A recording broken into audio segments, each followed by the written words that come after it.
On m'entend pas. Hello, hello, welcome everyone. Did you know that 90% of Odoo developers know about Odoo Shell, but only 10% of it use it? I'm Thibaut François, and I'm a developer at Odoo in the team that take care of the deployment of Odoo.com, and I'm going to change this statistic. But first, for the 10% that still don't know what is Odoo Shell, let's see what is it. So it's actually a process that launches a Python console environment with DRM. So you can type code and directly interact with your database as you would type any Python command. So how to run it? It's quite easy. You just launch Odoo Bean with Shell. You need to specify a database, because if you don't do that, you won't have any environment, and you won't be able to interact with your database. If that database has needs specific add-ons, you also need to specify the add-ons path. If you're running this process next to a server that is already running, you may want to add no HTTP to avoid already used port error. OK, so the default interface is IPython. It will fall back on Python if you don't have it installed on your machine. You can choose other shell interface. But in this talk, I will use IPython, because we like the magic command of IPython. If you want to pass directly a script, you can do it like this. Be careful that if you do that, it will just run the script, and then the process will stop. You can also embed your script directly with the end of file signal like this. It's very handy when you want to give a script and the command to your colleague to run it on the server for you, for example. And Odoo SH, it's even simpler. You just need to run Odoo Bean Shell. All the database and the end of the path is already in the configuration. OK, how we can interact with it? You have an environment and, of course, a cursor to the database. The environment is by default with the user 1. You also have a record set self, which is user 1. You can, of course, access any model with env and search for any record. You can import any module from Odoo, like you would be in a standard module file. But be careful, request is not available, obviously, because this process is not handling any HTTP request, so request is not defined. We will see that it may be a problem and how to tackle this problem later. Be super careful. When you start the shell, it starts a transaction. So it means you won't see the data that are changed in the database after you start the shell, unless you commit or you roll back. And if you want your change to be reflected in the database, you have to commit. And if you have done some mistake, you can always go back and roll back. And be extra careful when you have exception. Usually, when you have an exception in a transaction, it automatically rolls back. In this case, it doesn't. So if you have an exception when you confirm a sell order, for example, but then you commit, you may end up with the transaction half done, which is very problematic. So be extra careful with that. OK? OK, so what we can do with this tool? First, when you start your life as an Odoo developer, you can explore Odoo, understand how DRM works, make some quick benchmark, test small piece of code. Is very handy to check if your idea is working without testing the whole flow. Then you will probably need to debug. And this is a really nice tool to debug a specific line. You don't need to restart the server to add breakpoint. We'll see how. And it's ideal on a staging or test environment without annoying your colleagues. And it's even doable on production. Of course, everything you do in production is always danger, so be extra careful if you are debugging in production. It's not a good practice. Don't do that unless you don't have the choice at all. And if you're a sysadmin, or like me, you maintain a production database, it's even super useful, because you can correct corrupted data with script. Or if you had change in a compute store field and you need to recompute it, you can use this tool. When you have cron that are blocked, well, actually, we will see how you can unblock it. And which is the most useful for me, we can deploy a new feature. So you have your custom module, you add change in the database or new file to load, and you can make the deployment with almost no downtime. OK, so the level 1, let's see how to explore. Log SQL is your best friend, because you will see in the log directly the consequence of your action. So you can see how the ORM works. You can see what the flush does, what happened during commit. So we can see here it's a small demo. So I'm looking for a CRM tag, and you see there is the query directly in the database to get the ID of this tag. Now I'm going to look for a field of this tag, and you see it's fetching all the field of this record. I took the CRM tag because it's a quite simple object, and you don't have hundreds of query. If I read it again, well, you see nothing is happening because it's already in cache. So you see you can understand how the cache works and which services provide to you. If I invalidate the cache and read it again, then we see we have the query once again. If I make some modification, let's create a new tag. You have directly all the consequence of that action. It's fetch the information of the user. It fetch the default value for that user. And it directly insert into the database. As opposite, if you are writing on a tag here, you see nothing happened. Why? It's because it's waiting for the flush to actually change the database. And here I flushed, and the update happened.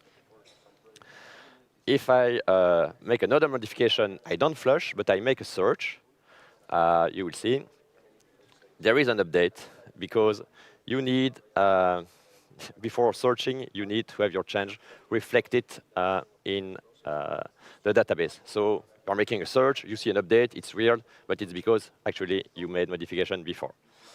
And now, if I'm looking for the name of those tags, since they are already in the cache, nothing happened. So this is super cool to understand how Odoo works. So if you want to learn Odoo and understand deeply how it's working, it's a great tool. Now, this is a story that happened to me. I wanted to benchmark. You can use time it. It's a magic command. I wanted to compare the group method, compare with a custom group by that I did using a default dict. So I group it, I time it both. I use here, in this case, 100,000 move to see how much time it takes. And it tells me, OK, one is 300 milliseconds, another one is 1 second. OK, one is better. Indeed, group is better, but not much. But let's see with more record and 5 times more record. And then it's getting really nasty with the custom group by. It's actually because when you do pipe equal, it's recreating the whole list of ID, and so it takes time to do that, and it's quadratic, and the other one is linear. So grouped was the good solution. And you see you can benchmark it in a very few seconds without any need of any library or whatever for the time. Here I use a double percentage for timing.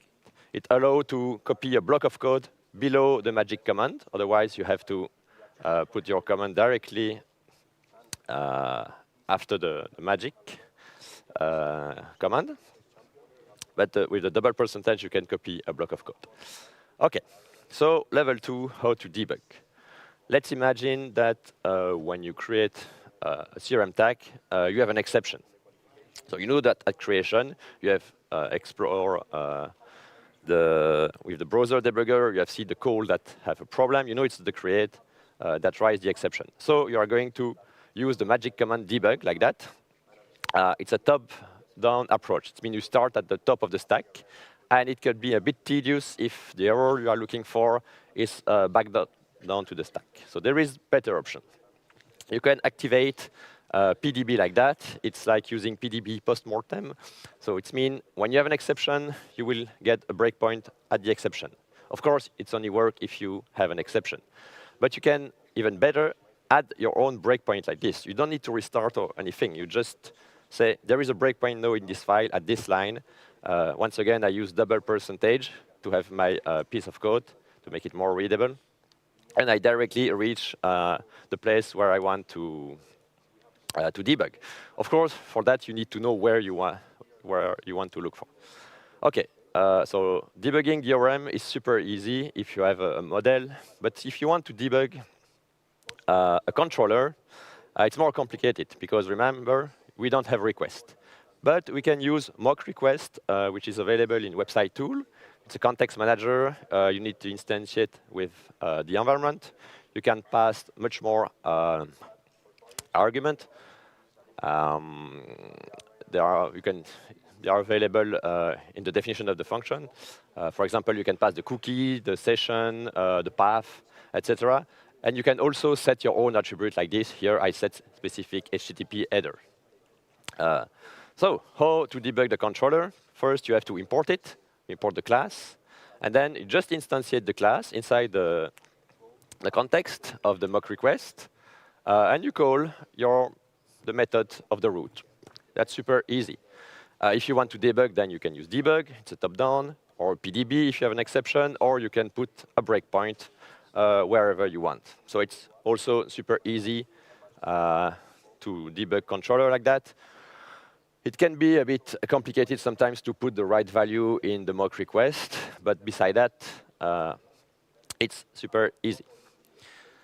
OK, so now we are reaching the real business, how we can maintain a production server using this tool. Be careful, we are going to do stuff in production. So it's a danger zone. Be extra careful. Know what you are doing. It's not for debutant. What are the real perks of Odoo Shell? The real perks is there is no time limit and no memory limit. It means you can run cron that will need 2 hours to run. Otherwise, they time out and they never finish because they start all over again. With this, you can run the cron if it's urgent to have this cron running, and then you have the time to think about a better solution for your cron. But at least the emergency is passed. For example, we have a cron that assigns leads to the sales, and when they don't have their lead for the day, they are getting a bit upset. So we run the cron in the shell, and then we have 1-2 days to find a proper solution to unblock the cron. Of course, this shouldn't be a long-term solution. It's just for emergency. You can process a large amount of data. Because if you have some process that will take hours as well, don't be afraid. It will work. Of course, there is always a memory limit. It's your machine memory.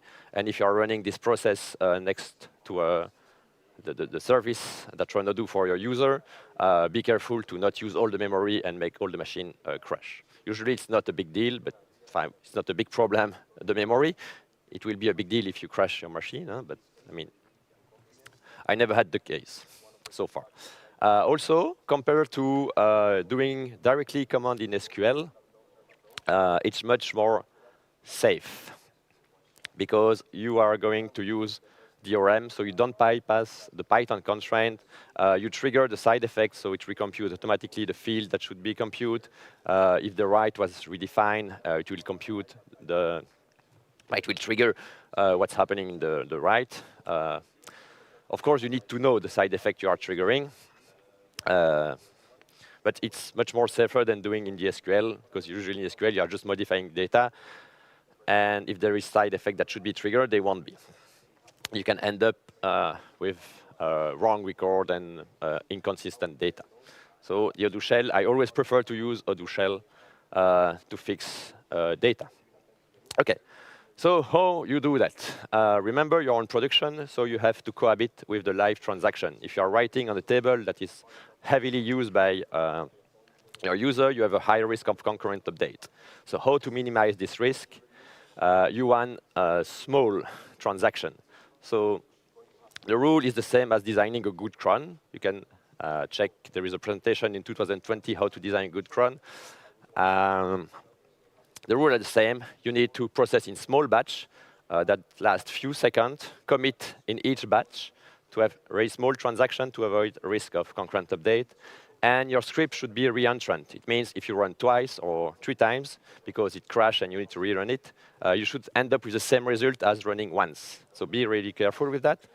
And it's even better if the process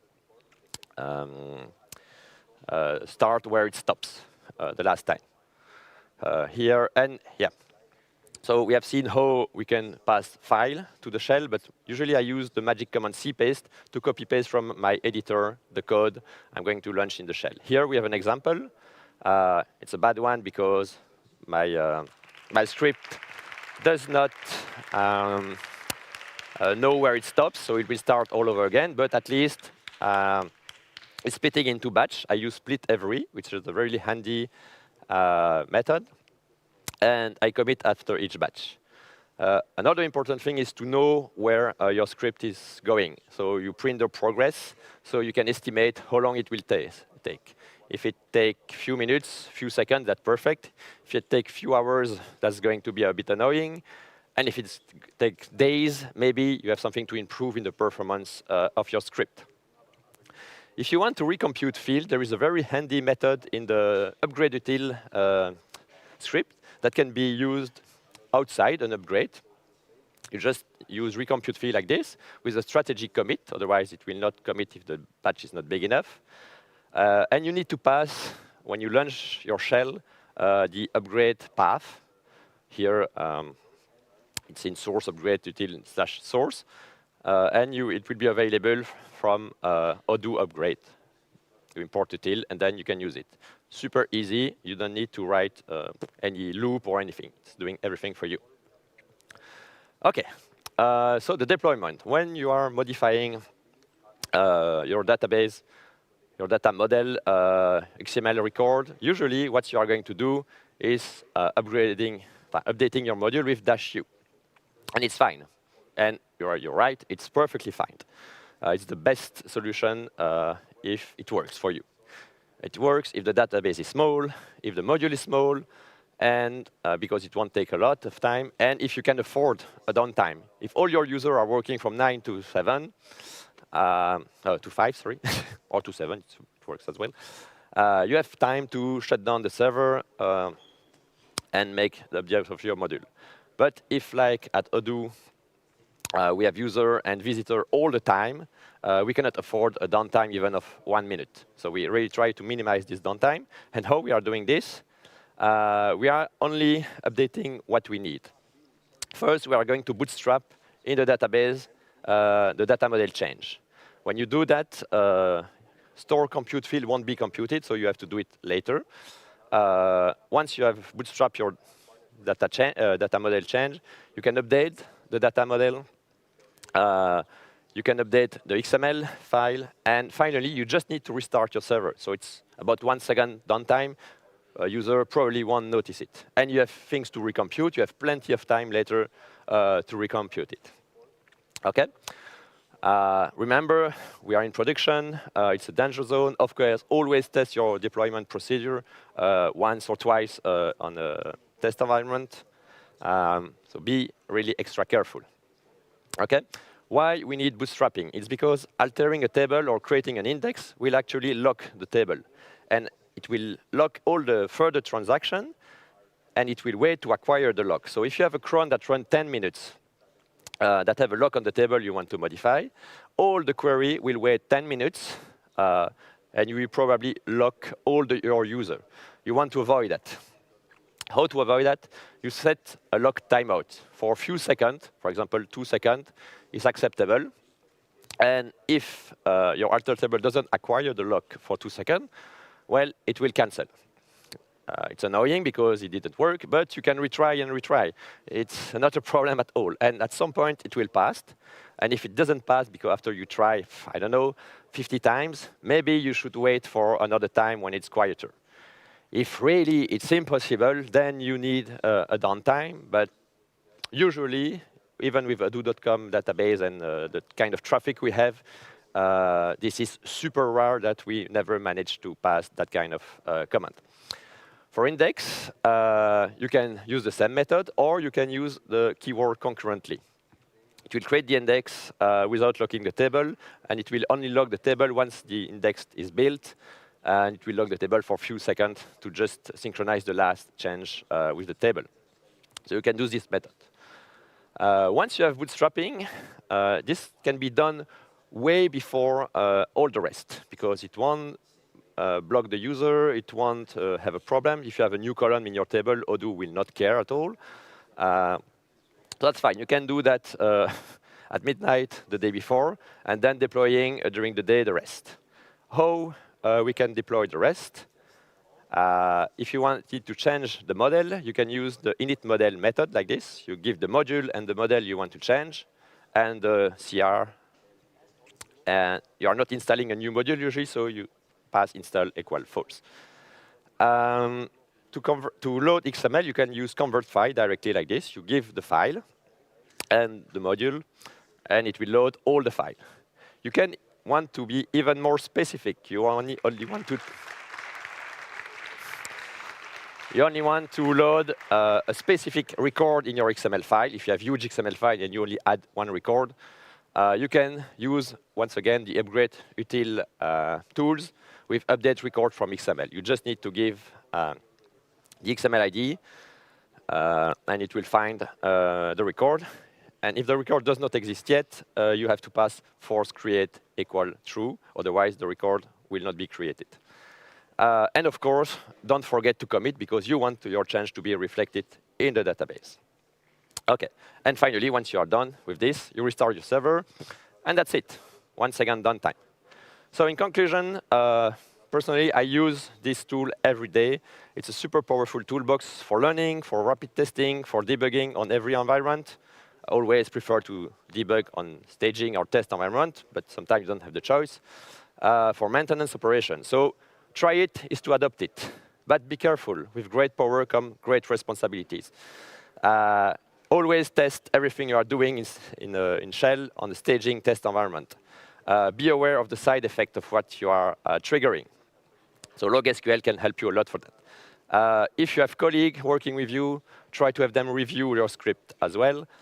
And once you have run your script on the production database, check for the result. Is it the result you wanted? If it's not the result you wanted, you will have to write another script to fix your mistake. And it happened. There is very few mistakes that are not fixable. It's annoying, of course, so you want to avoid that. But it will happen. OK. So now we have a bit of time for questions.